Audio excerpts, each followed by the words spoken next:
Apa sih kira-kira mitos tentang pernikahan that you've heard a lot, tapi lu nggak yakin nih ini beneran ada buktinya atau enggak sih? Emangnya bener ya kalau misalnya after nikah itu that means hobi itu jadi terhambat?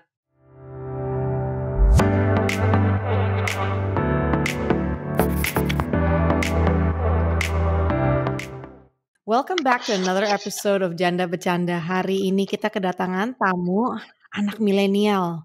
Mungkin lebih beringit lagi daripada milenial, lebih bawang dari milenial, nggak tahu apa tuh. Anaknya milenial apa ya?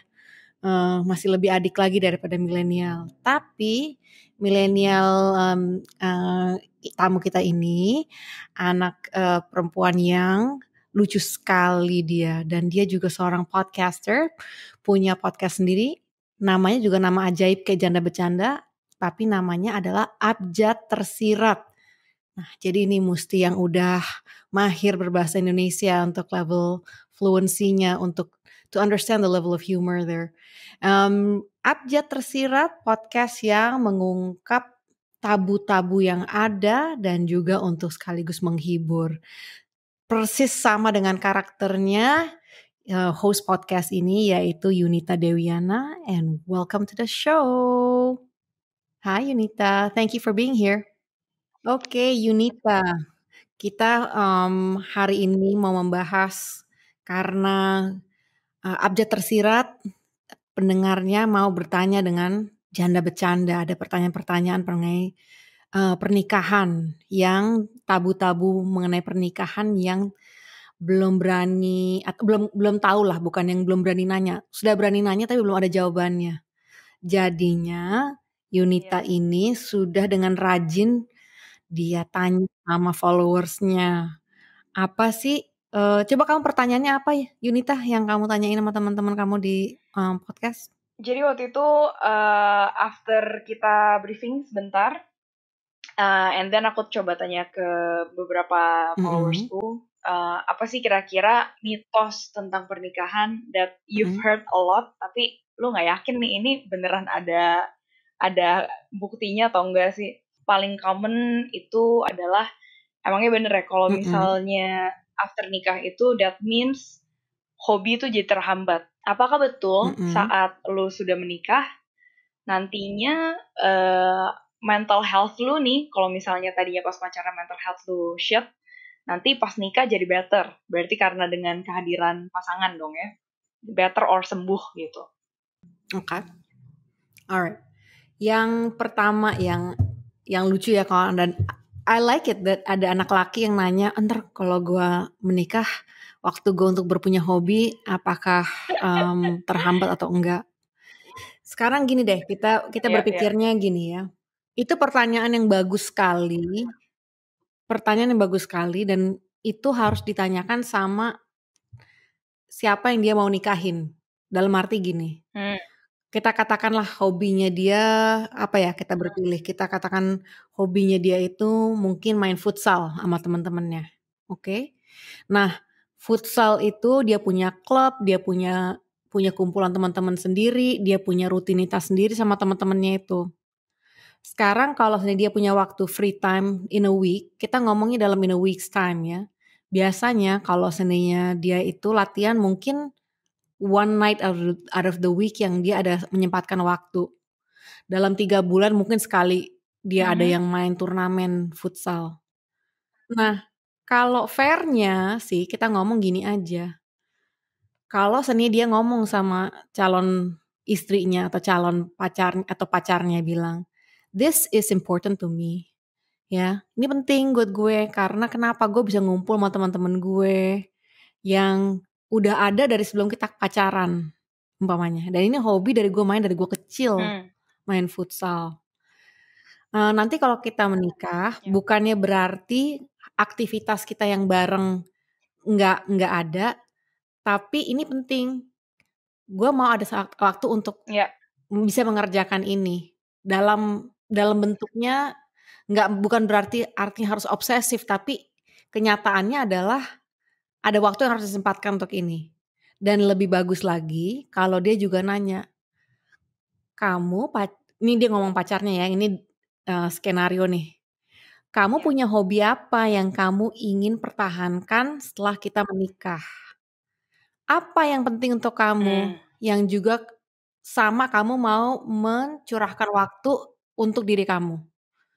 Jadinya dari awal sudah ada kayak pengertian, ini loh yang gue mau ada me time, nggak ada elunya ya, gue nggak mau ada elunya di situ. Futsal gue itu waktu my time, temen gue sama teman-teman gue. Lu jangan kepo masalah futsal gue gitu. Nah, sama juga dengan yang si istrinya gitu atau pacarnya itu. Lu punya apa hal yang tapi gue support, lu maunya apa? Kayaknya nggak mesti jadi bentuknya relationship itu jangan terusnya modelnya kalau yang kalau suami yang untuk punya acara dibilang nggak boleh terus kan mesti ada komitmen keluarga. Iya. Itu ngomong kayak begitu. Mungkin kalau seandainya masih kayak masih di level itu, jangan kawin kali, jangan nikah karena belum bisa menemukan dialog hypothetical dialogue aja baru dalam teori aja kalau belum cocok, jangan kawin artinya. Ya dong, that's a simple arrangement ya. Maksudnya kalau nggak bisa ada troubleshooting dan solutionnya itu udah problem. Dan yes, that's true. Yang mesti fair ya adalah jangan penting ya dalam aktualisasinya jangan omdo. Jadi jangan terus ntar tiba-tiba berubah pikiran. Iya ternyata tadi di awalnya gue berpikir lo gak akan segitu banyaknya main sama temen-temen lo yang futsal itu. Tapi ternyata nyebelin ya lo tiap hari kamu sampai malam udah gitu pulang bau baju yang kotor-kotor. Udah gitu gue yang suruh bersihin gitu. Ya jangan tapi juga ada fairness-nya juga di situ. Kalau emang ada yang urusannya satu hal juga ya, a wife is not a mother yang bukan menggantikan urusan tiba-tiba lu harus istri lu yang semuanya harus ngerjain yang bersih-bersihnya atau apa. Take care of your own things gitu. Jadinya biar lebih enak kayak gitu. Iya. Gimana biar menurut istrinya Yunita? juga nggak lebih rela ya. Well, I guess kalau dari pengalamanku sendiri, I really agree sama yang katanya bilang sih. Dari awal, ya paling important komunikasinya apaan. Kalau lu nggak dapet troubleshootingnya dan juga solutionnya, terus lu nikah, ya itu kind of like suicide. Kayak ya tinggal nunggu bom waktu aja gitu. Karena sebenarnya kan aku sendiri mungkin ngerasanya hal-hal yang kecil itulah yang lu numpuk, and then duar gitu. Nah cuma ya interesting ya, kayak kadang-kadang kalau yang dari aku tangkep, orang tuh mikirnya nikah itu kayak, kalau dari pertanyaan tentang hobi ya, yang aku rasakan adalah sepertinya, mungkin deep down seorang ini takut kalau hidupnya jadi lebih terkekang setelah menikah. Padahal menurut aku itu nggak bener sih. Asal, ya itu yang kata Tania bilang tadi, lu komunikasiin, even though it's maybe ada change sedikit pas udah nikah, mungkin prioritasnya ada yang harus berbeda atau ada yang harus sacrifice. Tapi ya itu sih, mesti komunikasi, jangan ngomongnya manis-manis. Yeah. Kadang-kadang siapapun lah, nggak cuma cowok atau cewek, tapi salah satu partnernya kadang-kadang jual janji gitu kayak politician pas lagi pacaran. Tapi pas lagi nikahnya nggak taunya realitinya beda banget gitu loh. Jadi mungkin pasangannya jadi berasa kayak kampanye aja. Iya, gue kok kayak ketipu gitu ya. Gitu. Nah, terus kalau misalnya dari katanya sendiri yang soal tadi kan ada pertanyaan juga dari periode kampanye lancar ya. Iya, periode kampanye lancar nih. Tinggal iniannya doang. Ntar dulu. Jangan, let's not move on. Kalau Yunita. Oke. Ntar dulu, Yunita pada. Iya, benar. Yunita kan sekarang udah menikah. Udah menikah berapa tahun Yunita? Aku udah nikah 5 tahun. And then baru anniversary pas tanggal 5 Maret kemarin, hari Jumat. Yeah, your post on your anniversary, happy anniversary. Yunita, sebelum menikah sama sekarang udah menikah, ada nggak hobi yang tadinya atau kesenangan yang aktivitas yang Yunita biasa kerjain dari dulu sampai sekarang masih terus dikerjain gitu loh, yang masih berlanjut? Atau ada Iya, hobi apa ada yang sih. sekarang Yunita kerjain yang it's just you, apa? Yang pasti, kalau untuk kami berdua case-nya, sangat-sangat fleksibel, karena kami suka olahraga bareng, pokoknya, ya memang sama-sama introvert extrovert gitu, ambivert ya namanya. Jadi, kita beberapa hal memang mostly ngabisin waktunya di olahraga sih. Dan juga kita, waktu masih tinggal di luar negeri, waktu masih tinggal di Australia sama Spain, itu kita aktif nari bareng juga. Cuma mungkin ada beberapa hal yang tadinya lebih sering frekuensi waktunya jadi lebih jarang. Misalnya tadinya lebih sering catch up sama teman-teman waktu lagi masih di kampus kan ya bisa sampai jam berapapun kan. Tapi if I do it 5 days a week kayaknya lumayan kelewatan deh gitu. Jadi maksudnya si suami tidak melarang, cuma dari akunya tahu diri. Karena aku coba menempatkan posisiku di suami. Kalau misalnya suami gue kayak gitu, berarti you prioritize your friends more daripada keluarga gitu. Ya itu sih, jadi aku mulai sadar diri mengurangi ketemuan sama teman aja. Misalnya jadi seminggu sekali, and then pandemi, jadi ya udah ketemunya cuma online kan. Tapi ya itu kalau dari case aku sendiri, honestly, aku tidak setuju sih dengan orang yang mikir, oh nanti kalau misalnya post married hobi lu bakal dilarang-larang gitu. Ya itu kan balik lagi ke orangnya, bukan masalah nikahnya. Itu sih kalau dari pengalamanku ya. Dan itu bisa sih kejadian di mana sebetulnya bukan berarti tidak terjadi ya hal di mana personal interest atau hobi seseorang itu menjadi lenyap gitu karena identitasnya jadi blur. Jadi yang identitas yang dulunya seorang itu sebagai seorang individu jadi blur, bisa yang suami, istri. Dan bisa keduanya juga karena banyak sekali hal-hal yang baru. Kalau seandainya dalam kasusnya Yunita dan suami kan ada aktivitasnya yang joint, yaitu suka olahraga bareng. Maka tadi saya pertanyaannya sebetulnya apa yang Yunita kerjakan yang Yunita sendiri yang you do it for yourself. Tapi kalau nggak ada memang that's okay, that's not a problem. Oke, terusnya tadi the second question adalah mengenai mental health.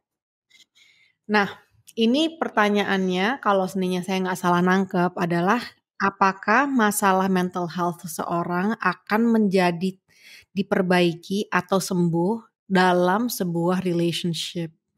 Oke, ini penting sekali pertanyaan ini ya, ini kunci banget. Jangan mengharapkan bahwa sesuatu relationship itu akan menyembuhkan apapun juga. Tidak dalam kasus keuangan, tidak dalam kasus mental health, tidak dalam masalah kepandaian atau kecantikan, itu tidak ada yang kata-katanya sembuh atau kata-katanya ditemukan di dalam relationship itu ya. Jadi kalau seandainya ada masalah yang disebutnya sudah disebut nih sebagai mental health. Bagus kalau sudah bisa diidentifikasikan ada masalah mental health, tapi apa mental health issues-nya? Kalau dari kan ini pengalaman dari Janda Bejanda Podcast ya, udah banyak bicara sama yang lain yang baik yang janda maupun yang masih menikah, baik psikolog maupun yang bukan ya atau yang spesialis yang lainnya. Itu kewajiban diri kita sendiri untuk bisa mengkoreksi apa yang ada kalau seandainya ada sesuatu yang belum settled, belum solid, coba kita mencari cara, mencari jalan supaya kita merasa stable, tidak merasa ada sesuatu kehampaan, kekurangan. Dan jangan merasa kehampaan dan kekurangannya itu bisa diisi dengan orang lain karena nanti ngisinya dengan apa loh orang lain. Kehampaan dan kekurangannya Iya, itu betul, nanti betul, tidak akan betul. bisa melengkapi dalam arti itu. Dan sebaliknya juga, kalau kita melihat ada sesuatu yang tidak stabil dan tidak ada kehampaan dan kekurangan di seseorang lain, jangan kita mencoba mengisi dan memperbaiki orang itu. Orang itu tidak bisa diperbaiki dan tidak bisa diisi apa yang kehampaan dan kekurangannya. Itu mitos terbesar yang mesti dibongkar. Ya, kalau dan juga boleh dihapus jujur aja kayaknya. sih ngomongin mengenai itu. Ya secara iya, gimana habisnya itu udah kalau menurut saya kayak gitu ya. Ini selagi nyari nih. Satu lagi pertanyaan dari Yunita kemarin kirim. Emang bener Oh ya yeah, I got kalau it nikah now. itu enak, ada yang biayain, ada yang masakin dan lain-lain. Ini datang dari Mirdad_May. Oke, emang bener ya kalau nikah itu enak. Yes. Ya betul, ada yang akan bilang untuk menikah itu enak karena kalau seninya relationship-nya sehat dan baik, ya tentu enak, kenapa nggak enak. Kalau seandainya dalam tanda itu pertanyaannya Mirda itu, enaknya adalah tanda kutip bahwa segala sesuatu itu diurusin. Mungkin dibayanginnya adalah,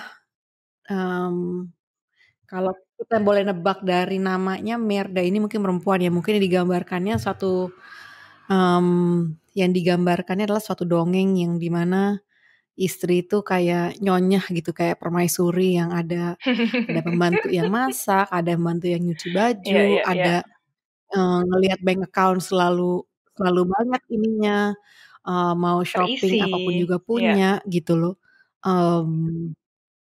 Iya, itu yang dibicarakan mengenai kemapanan dan kestabilan ya.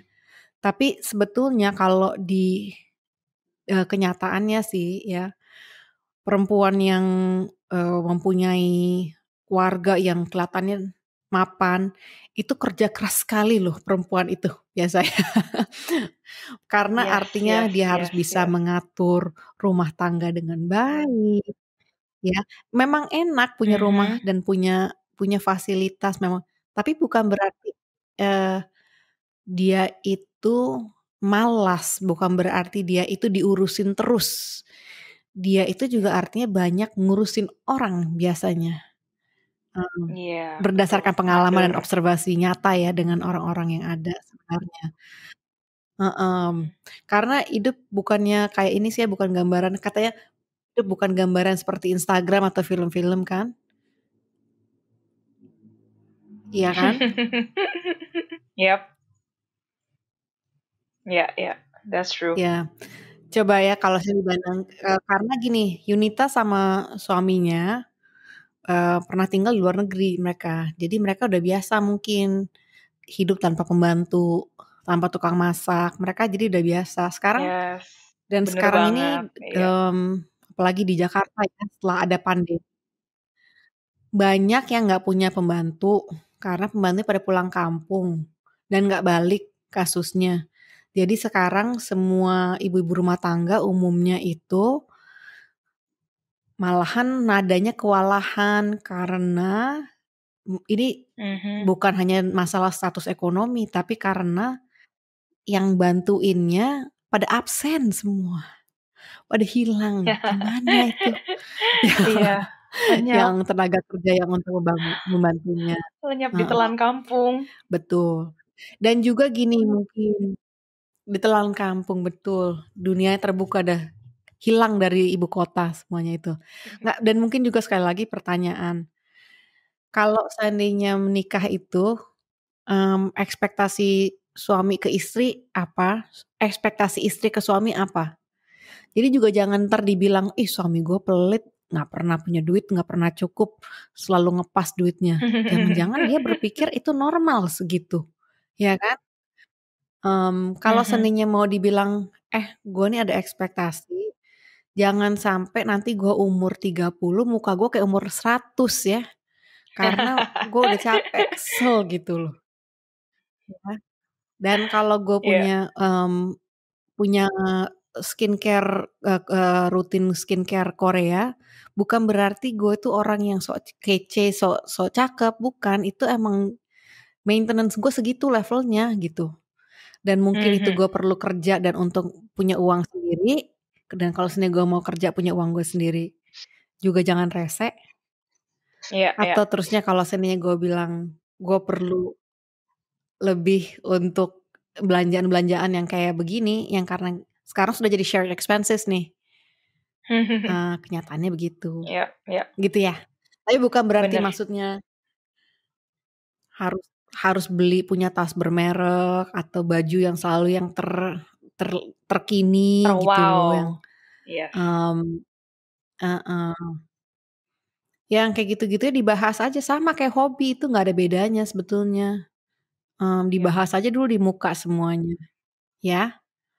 Terusnya apa lagi ya? Tadi pertanyaan cuma 3 kayaknya udah dijawab semua itu. Iya, mostly 3 sih yang tadi ditanya sama teman-teman dari Abjad Tersirat ya. Iya, that's good. Oke, sekarang gilirannya nih janda bercanda yang bertanya dengan Abjad Tersirat, karena kamu ada sharing, ada posting satu hal cerita di Abjad Tersirat. Pertama, kenapa sih namanya Abjad Tersirat? Actually, sebenarnya aslinya itu adalah aku bukan punya podcast duluan, tapi aku punya tulisan duluan. Jadi waktu 2018 itu aku pertama kali bikin akun Instagram, itu dimana aku mau cek aja kayak maksudnya ada yang mau baca tulisan gue gak sih gitu. That's purely cuma buat itu doang. And then awalnya tulisan-tulisanku itu bertema. Jadi tiap bulan let's say temanya tentang women. Abis itu jadi aku pakai abjad W, women gitu. And then misalnya next week, next month temanya tentang family, and then abjadnya F. Jadi makanya aku pakai saat itu ya abjad tersirat, like behind abjad ya ada meaning yang tersembunyi di baliknya. Lalu akhirnya ya udah 2 tahun selama aku nulis, I love it evolves gitu, karena teman-temanku bilang kayaknya lebih mendingan denger lu ngomong daripada lu nulis gitu, karena lebih mungkin aku lebih berapi-api, I don't know. Tapi ya udah makanya akhirnya aku pakein nama itu di podcast walaupun sama sekali tidak ada hubungannya ya dengan isi podcastnya, tapi aku pikir udahlah daripada membingungkan dengan si Instagram dan podcast, just make it the same. Begitu ceritanya. Well, it's clever. Nah, di podcast Janda Bercanda sering orang bertanya, "Duh, gue ada ide untuk mengerjakan sesuatu, tapi nggak tahu apakah ada yang tertarik apa enggak." Menarik yang apa Yunita bicarakan adalah sebetulnya itu berdasarkan dari sebuah blog, dari sebuah tulisan, dan testing audience di Instagram. Itu ide yang baik sekali untuk melihat siapa sih audiensnya yang tertarik dengan tulisannya Yunita. Jadi kalau untuk yang mendengarkan, baik itu pendengarnya Yunita ataupun pendengar Janda Bercanda, kalau ada inspirasi, jangan takut dicoba dan jangan takut untuk dites. Kalau ada feedback, itu feedbacknya itu baik feedback yang jelek sekalipun, itu memperkaya kita loh. Ya, itu memperkaya kita loh. Jadi, saya mau mengambil kesempatan ini, jangan lupa di-follow, di-like, di-share, di-comment ya, Abjad Tersirat dan Janda Bercanda ya. Dan jangan lupa kita dikomenin, dibilang, "Oh, mau dong denger dari Janda Bercanda apaan aja sih yang pertanyaan lainnya." Ntar kalau dari Janda Bercanda ada yang mau bilang dari Abjad Tersirat, "Nih, gue ada wejangan buat anak-anak milenial begini." Boleh juga, nggak takut Yunitanya. Yunitanya nggak takut dia untuk terima kita anak-anak feedback. Ready. Yes. Anak-anak ready. Okay, boleh banget. So I think that was a very good interesting thing. Now, your last post, coming back to your latest post on Instagram adalah mengenai waktu Yunita kecil dengan teman-teman segrup, ada orang laki yang bawa bapak om-om yang creepy basically, om-om yang ngeres dan suka mengganggu anak-anak kecil. Nah, ini betulnya kembali kepada juga update tersirat adalah membahas tentang hal-hal yang tabu ya. Ini penting banget dan itu mengganggu ya ceritanya ya. Mengganggunya bukan karena Yunita ceritakan, tapi karena waktu itu Yunita umur berapa? Aku kelas 2 SD, berarti aku masih umur 8 waktu itu. Masih kecil banget Wow. sih. Kayak I 7, literally 8 tahun. didn't know what penis is. Kayak nggak Teman-teman tahu umur yang gitu. sama? Iya, semua teman-temanku Oke, seumur ini yang untuk sama, menjelaskan masih yang 7-8 dengerin tahun yang belum juga. baca. Jadi di satu perumahan ini ada beberapa anak yang seumuran 7-8 tahun. Mereka sore-sore abis sekolah main-main bersama. Tahu-tahu ada om-om yang di daerah situ yang tetangga lah sebetulnya, yang suka naik sepeda Ya. pakai celana dalam, nggak pakai celana pendek tanpa celana dalam, jadi kelihatan pinasnya. Dan sengaja lewat-lewat depan anak-anak kecil ini. Dan yang mengerikannya adalah terusnya teman-temannya Yunita ada yang dipangku-pangku sama om ini. Nah, Yap. ini tapi yang anehnya lagi adalah nggak ada satupun dari kalian yang lapor ke orang tua ya? Kita takut banget sih, mungkin karena I didn't really know kenapa kita juga nggak lapor ya ke orang tua. Dan aku pun juga nggak nanya ke teman-temanku kayak, lu kasih tahu orang tua lu nggak? Cuma yang aku tahu sih waktu itu aku cerita ke orang tua aku ya, at least aku sendiri.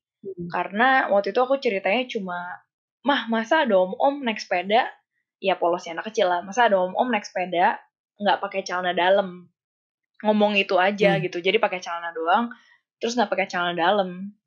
Terus aku lupa sih, aku exactly ngomong penisnya kelihatan atau apa, tapi aku cuma sekelebat inget mamaku mukanya shock, terus cuma langsung ngomong hati-hati sama orang kayak gitu loh, jangan mau deket-deket, terus kasih tau teman-teman jangan mau deket-deket. Seingat aku itu aja, tapi balik lagi Nggak dicari kayaknya sama your mom, who is that guy gitu? enggak, karena ya gimana ya, maksudnya mungkin sama-sama cewek, horor juga, dan aku sih lebih mikirnya, wah kalau misalnya waktu itu mungkin lebih diperjelas gitu ya, kayak iya om-om itu tuh punya penyakit kelainan atau apa, mungkin lebih better daripada cuma dibilangin hati-hati. Jadi kan di otak anak kecil kayak, oh my god, something is going wrong, tapi aku nggak tahu apaan gitu loh.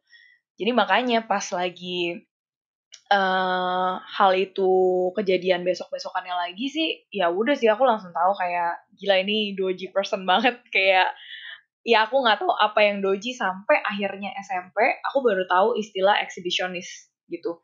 Jadi ada beberapa kelainan seksual yang salah satunya adalah exhibitionist, dan langsung lah itu aku recall, aku mikir exhibitionist, oh my god, berarti itu yang waktu aku umur 8 tahun ya, itu yang aku alamin gitu, walaupun aku nggak dipangku-pangku ya, cuma ya aku kesian aja sih sama teman-teman aku yang dipangku, ya mungkin saat itu dia nggak sadar.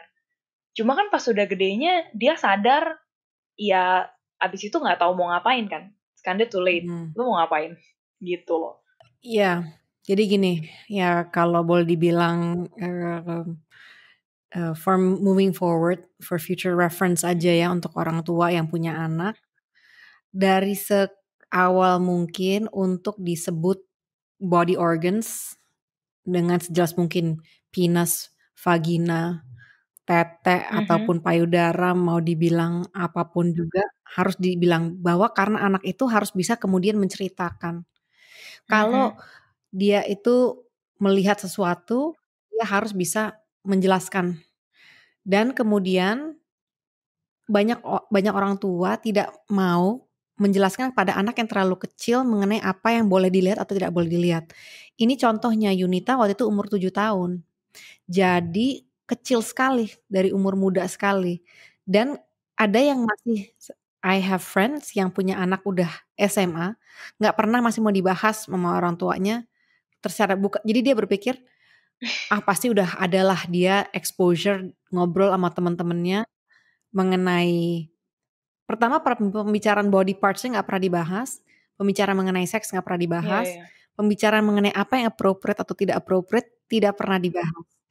Jadi jangan itu di underestimate. Ini ceritanya cerita sepintas ya, cerita sekilas kayaknya kita berpikir bahwa itu satu hal yang jauh dan tidak relevan ini. That's not true gitu kan. Di daerah perumahan, di kompleks, dan salah satu orang itu adalah orang tetangga gitu. Dan mungkin si bapak-bapak itu kalau ketemu sesama orang tua, sama orang dewasa nggak terlalu creepy, tapi dengan anak-anak kecil dia creepy gitu loh. Thank you for sharing that post, karena itu penting sebetulnya.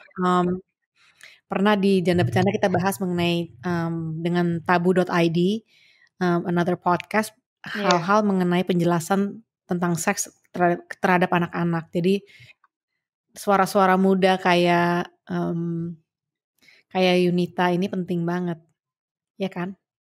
And coming from your background, yang memang yang namanya juga janda kuadrat, like you said, what is the lesson learned gitu? What is the lesson learned yang terbesar yang kakak pelajari dari marriage kakak?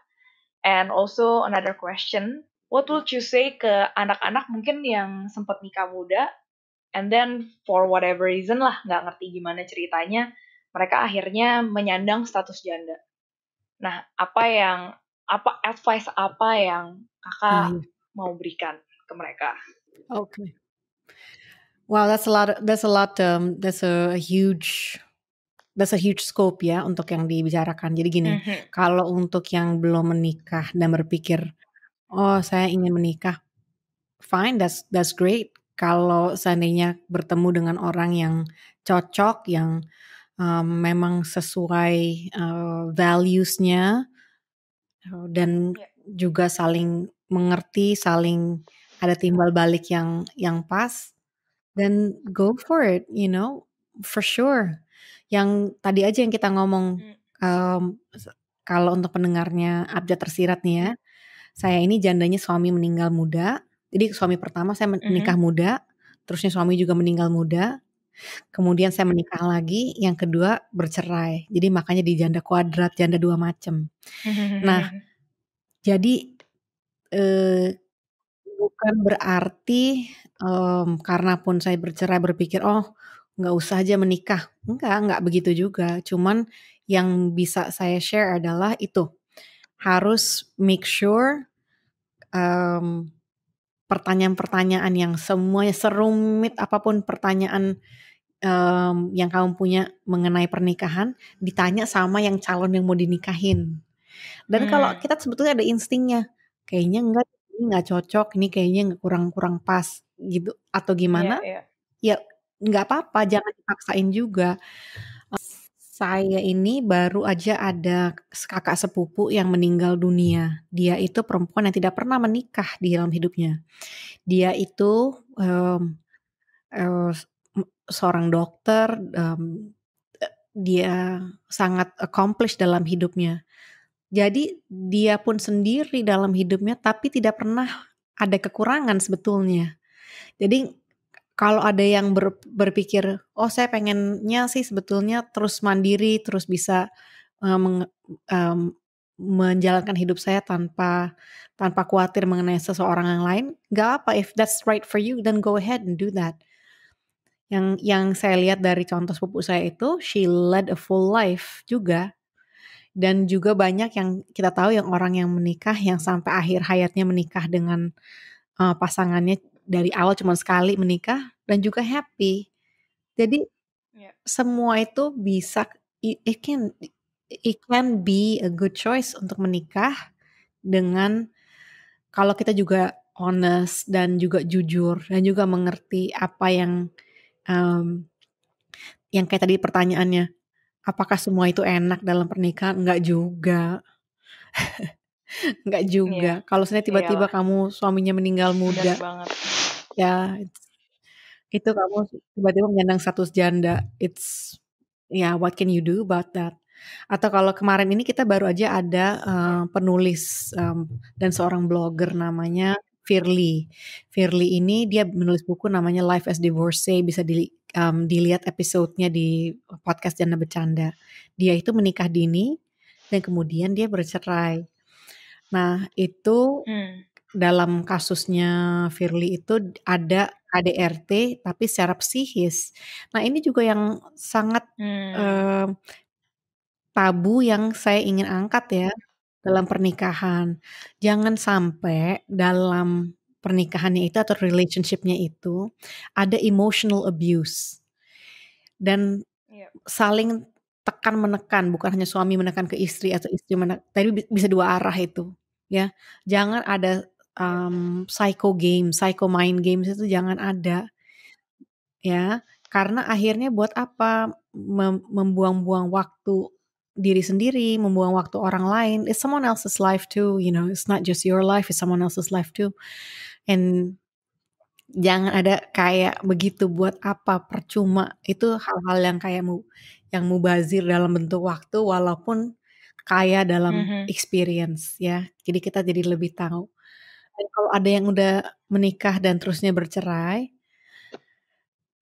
it's not the end of the world. Betul-betul it's really not the end of the world. It's just the beginning of everything. Ya, you could live to be 100. Kalau umurnya 100 tahun, kita masih baru umur 25. Oh my God, you're just starting. No, don't worry about it. Ya, at the end, you'll see someone else, you'll meet somebody else. There's so many people out there. Gak usah khawatir. Ini yang ngomong-ngomong, kan ini masih grupnya milenial. Kasus dong yang di sosmed mengenai boleh disebut nggak sih namanya Kaisang sama Felicia yang baru aja putus. Oh my God. Di bulan Januari, terusnya keluarganya Felicia terusnya kayak stres berat gitu ya bahwa diputusin. Sebetulnya kan nggak apa-apa ya, kan artinya belum cocok ya. Bagusan gak sih bahwa mereka habis 4 tahun pacaran gak kawin daripada mereka nikah terus ntar cerai? Iya gak? Iya, that's actually what I was thinking juga sih. Kayak mungkin kita dari pihak luar pastinya lebih gampang ya ngomong kayak gitu. Kayak gue jadi Felicia-nya juga kayak pengen gue tabuk kayaknya sih Kaisang. Cuma kalau aku sih mikirnya ya udah sih in a long run-nya lebih baik. Jadi lu kelihatan kan kayak ya true colors-nya seperti apa gitu. Poin penting adalah dari ini, pernikahan itu bukan pencitraan, ya. Pernikahan itu is not about an image thing. Jadi bukan status juga gitu loh. Thank you so much, Yunita, for coming on the show. And send us more questions. We'll answer your questions again next time.